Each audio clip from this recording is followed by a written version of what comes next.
This is Including You, the new series from Lead at Any Level. Including You features stories from chief diversity officers and other executives who are creating inclusive cultures in their organizations. Our goal is to show what's working in companies just like yours, to give you the tools you need to keep pushing for progress in your own workplace. We want to create belonging and opportunity for everyone, including you. And now here's your host, Amy C. Waninger.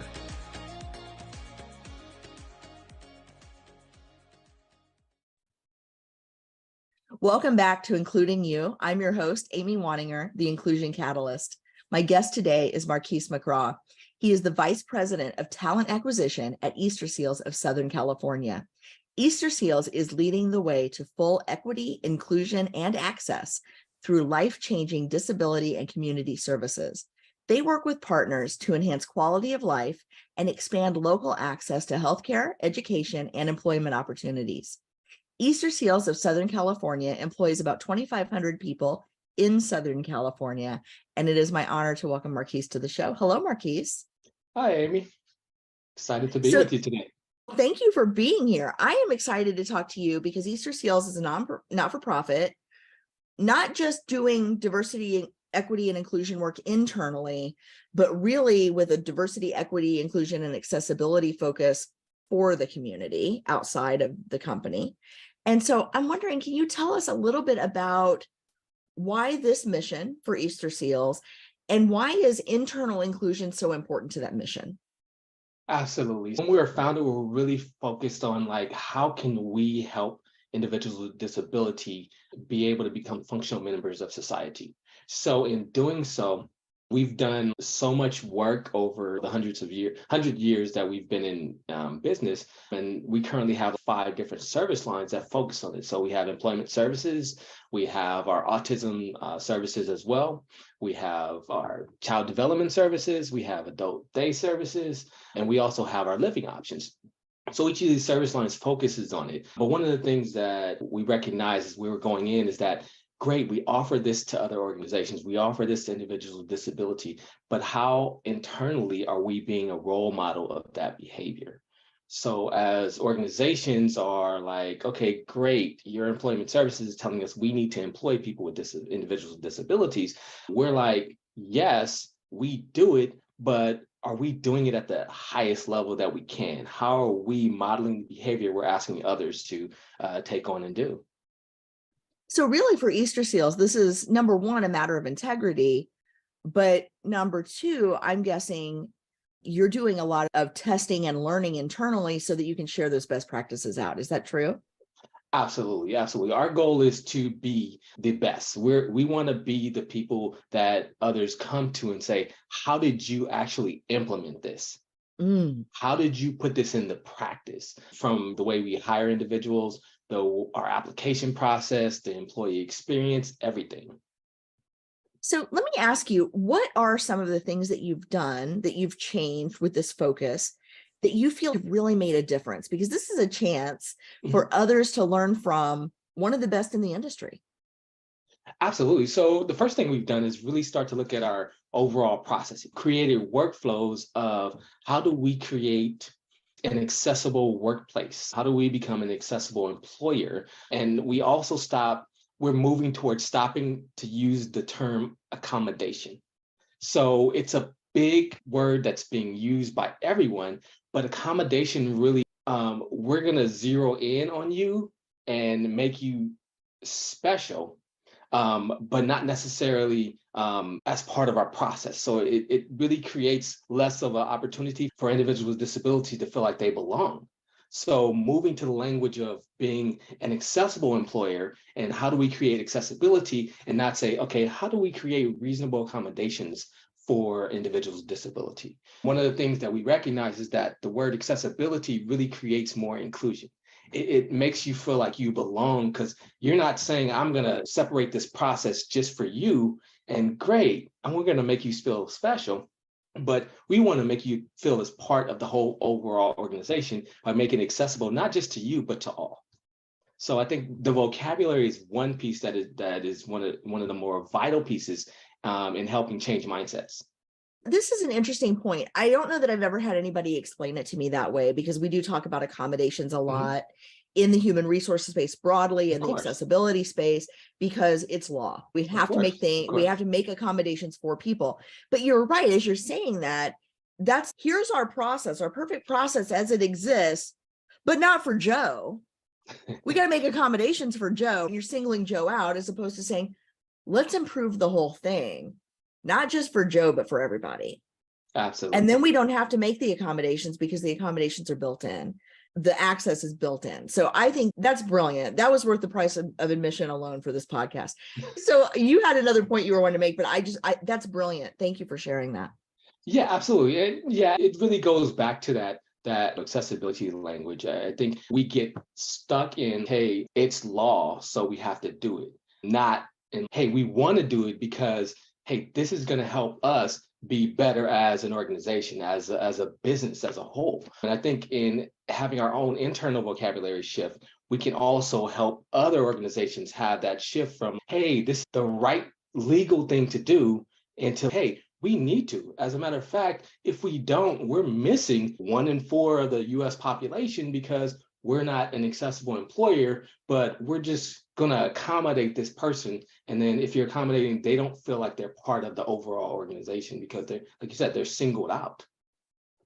Yeah, and it's not just the right thing to do on moral grounds. It's the right thing to do for business, for the sustainability of your organization, for finding and retaining talent, for recognizing that as a population gets older and ages, more people in the population become disabled, according to the definition of disability, that your clients and customers will be better able to access your facilities and your business when you make them accessible. So you're really talking about broadening your market opportunity, broadening your talent pool, and really getting the right people in the door, because the right people could include anyone.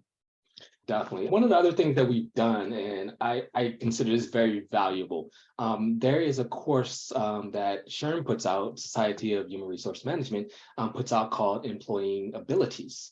And this course, SHRM is usually known for obviously specific HR courses, but this for me was truly a business course, because this course really broke down like not just how to go through your hiring process and all the HR process and employee experience, but how employing individuals with disabilities impacts your business as a whole, from the customers to the way you market to the return on investment of hiring individuals with disabilities. But what I really loved about it is it provided practical resources.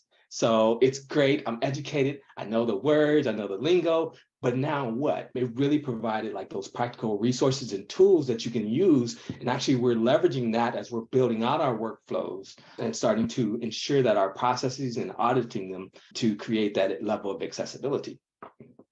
I think it's interesting because I don't think people see process improvement as a diversity and inclusion initiative on its face. Yeah. But this certainly is. And I'm wondering, as you've gone through this process, what results are you seeing internally from engaging in this work? Absolutely. I would say the first and major part is just a change in mindset. So as we're going through the process, we're realizing how much of our current workflow isn't accessible. Like how there are tools and there's individuals that we're just missing, that we have blind spots to as we're going through the workflows, and we're realizing like, oh, wow, I didn't realize that we actually are excluding individuals because of this particular process or this little piece of our workflow. And so really identifying and being able to look at things and say, hey, you know what? Yeah, we need to fix that. So I would say internal enlightenment and understanding like that we're actually excluding people in our current process, when obviously that's not our intent at all. And so as you work with people in the community, with your community partners, tell me a little bit about who your community partners are and how they engage with you and vice versa. I think that might be beneficial for people to understand.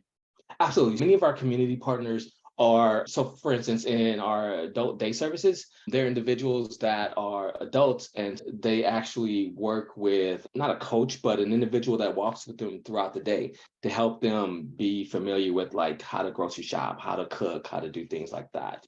We also partner with individuals that actually have in our living options service line, we partner with individuals that aren't prepared to live on their own. So they live in like a home with other individuals with disabilities. And then we have individuals there that kind of walk with them and help them identify like how to live, how to work in their day-to-day life. And then in our employment services, we work with a lot of industry partners to help them understand the importance, one, of employing individuals with disabilities, but also how to do it, and then coaching those individuals to help them prepare to get into the workforce. What are some of the misconceptions that you find people have on the employment services side, without getting any of your industry partners in trouble? I don't want to broad strokes, but what are some of the misconceptions you think that employers have about hiring people with disabilities, broadly or specific to certain subsets or certain types of disabilities?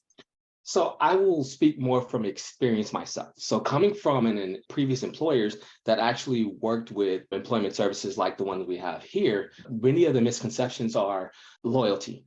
So individuals with disability, there may not be that level of loyalty. Are they going to be able to do the job at the level that we need them to?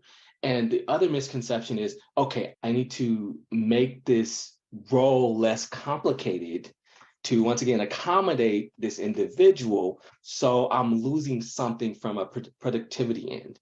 And I think those misconceptions are the ones that companies come in with, but when they realize, no, we don't want you to reduce the level of productivity or reduce what you need in this role. You need specific things out of your employees.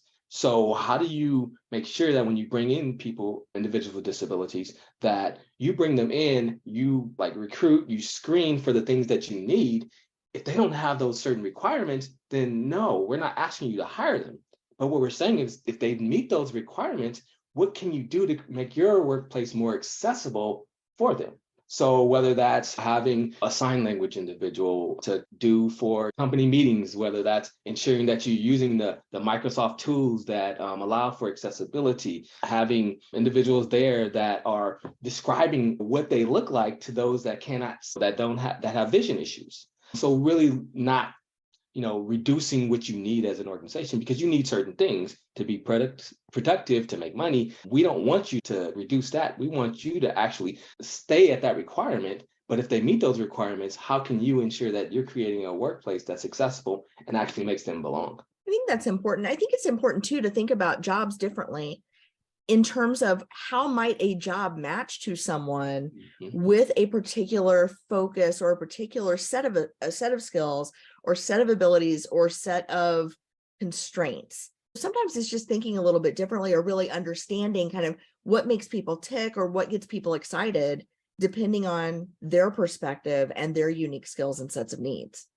Oh, absolutely. And I think one of the things, as you think about accessibility and individuals with disability, it's one of those where everybody thinks of diversity, equity, inclusion from a demographic standpoint, from a gender, ethnicity, and things like that. I really feel like the accessibility component is that, I don't know, final frontier, but one of the final frontiers in really creating the overall diversity, equity, inclusion, and bringing that accessibility into that. And so a lot of organizations don't know. They don't understand how to navigate that and know that, hey, you know what? You have positions in your organization right now that is primed for certain individuals with disabilities. So how can you leverage that? Because at the end of the day, studies have shown that individuals with disabilities are more likely to stay with the organization, because look, we all need a source of living. Our employment, the things we do, give us an additional sense of value. Hopefully that's not your only sense of value, but it's an additional sense of value. I can take care of myself because I have employment. So being able to provide those individuals with disability, it really helps them, but it also helps your organization. Yeah, I think this is interesting, this notion of accessibility being the final frontier in DEI, AB, however many letters we want to put in the acronym, because in a way it is, some people think of it late, but really it's foundational to the work at all. Not just because of you have to bake it into what you're doing, just like you do with inclusion and diversity and belonging, but also disability is intersectional. Yes, absolutely. Absolutely. It crosses all demographics, all spectrum, everything. Every individual from age to where you live to ethnicity. There's someone with a disability that crosses all of those. So to be able to be mindful of it and understand that as you're creating an accessible workplace or an accessible process for people to enter your workplace, it is keeping that universal design in mind, because then you're creating accessibility to all and not just one particular people group. And I think in DE&I, what happens is the focus is, oh, we need to hire more of these individuals, or we need to do something to promote more of these individuals. But when you think of things from a universal design standpoint, you're really making it accessible to all. Absolutely. And not only does universal design make things better for people with disabilities, it makes things better for all of us. Absolutely. I think about how much I use closed captioning, for example, when I'm scrolling the web, because I do not want to be one of those people, one of those middle-aged people who's out in public listening to my phone on full volume, bugging all the people around me. Who you are. If you're doing that, stop it. Use closed captioning. I almost abhor watching videos. I would much rather read. Closed captioning gives me the opportunity to be a reader instead of a watcher on these videos. Things like even in live presentations, closed captioning will help me retain information better because I'm reading it and hearing it. Curb cuts are a classic example. Then you know where to cross the street. And if you've got a roller bag, that's where you go. So there are all these things that happen because we need to do it for some folks, but then it ends up really benefiting everybody. Absolutely. In ways we don't always know are going to happen. Absolutely. I even think about, I think it was mentioned even on one of your previous shows about the keyboard. And I was like, wow, like I didn't realize that the keyboard was created for individuals with disabilities. And now look how much we use it. We use it all the time, every day. Yes, it's just incredible to watch this evolution. And then we start taking these things for granted, not realizing that they sprung from maybe a very specific need or a very specific lobbying by a group, but then it's something that we all have and is available to all of us. Marquis, I'm curious, as you're thinking about your own inclusion journey at Easterseals, what's next for you? So I think really is about how do we measure success? We're putting these processes into place. What does success look like, and being able to measure it? And then from there, as we measure it, really being able to not package it, but be able to say, hey, look, world, this is what we're doing. If we can do it, you all can do it as well. I get it, who we are, but at the end of the day, it was a journey for us as well. And I think helping others understand that even the best of us that work in this particular field aren't like excellent at it, but it's a continuous journey. I think it's funny. I always reflect back to a song by Brian McKnight, starting back at one. When you get to a certain point, you have to go back and say, okay, are we still at the level we need to be, and start to work towards that. So as I think about measuring, looking at our current workforce and saying, okay, how many people or percentage of individuals self-identify right now as having a disability? Okay, how do we continue to improve that number and grow that number by creating an accessible process for people to enter our workforce, but also making it comfortable for people to self-disclose? Because people are afraid to self-disclose because of maybe what they've experienced at other employers, or feeling ostracized, like we were talking about accommodation. So really making it more of, hey, no, this is something that we want to celebrate. We want to value you as an individual. And if you self-disclose, it helps us create even a more accessible workforce. And you also know that you're not alone in this. That is exactly true. And I tell people all the time in the work that I do, when I'm speaking on the topic of LGBTQ identities, I say, you don't know who you work with. Yes. Because people are not out if they don't feel safe to be out. And you also don't know who people are carrying with them to work in their hearts every day. And so you have to be careful what you say and how you think and how you stereotype people. And I believe the same thing is true for people with disabilities. Not everybody that has a disability is willing to disclose. Yeah. Almost everyone is touched by, loves, knows, supports, cares for, is connected to in a meaningful way someone with a disability, because people with disabilities are such a large percentage of the population. It would be almost impossible to live outside of any kind of bubble and not have people with disabilities in your friendship circle, in your family, in your community that you care about. So we need to be very careful about the way we think about these things, because we're really talking about our friends, our family, our neighbors. And that makes a big difference in how we think about our workplaces. Absolutely. It goes back to that ability to bring empathy to the workplace. But if you think about and reflect on the individuals that and others know with disabilities, one of the things that even drew me to the organization is that growing up and knowing individuals, having people in my family with disabilities, and to know early in the days there wasn't very many resources for them. Fortunately, I will say in California, they're really big about supporting and ensuring that there's things in place. It's not always like that across the nation. So how do we, even in parts of Southern California, be that example and say, look, you don't have to do it just because it's a law or your state has resources. As organizations, you can do it because you have your own resources to be able to do it. That's exactly true. Oh, Marquis, thank you so much for sharing some time with us today, sharing your expertise with our audience. I really appreciate you. Thank you. Thank you so much for having me, Amy. If you've enjoyed this episode, follow Lead at Any Level on LinkedIn and YouTube. Then join us for Including You video simulcast every Thursday at noon Eastern. Including You can also be enjoyed each week as part of the Living Corporate audio podcast series, available on all major podcast platforms. Learn more at living-corporate.com. Including You is brought to you in part by Lead at Any Level, a boutique training and consulting firm improving employee engagement and retention for companies that promote from within. Lead at Any Level.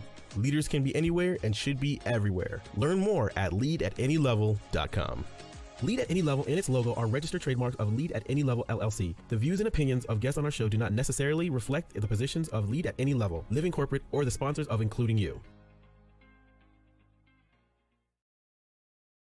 That's it for this week's episode of Including You. If you enjoyed this episode, be sure to like, comment, and subscribe wherever you get your podcasts.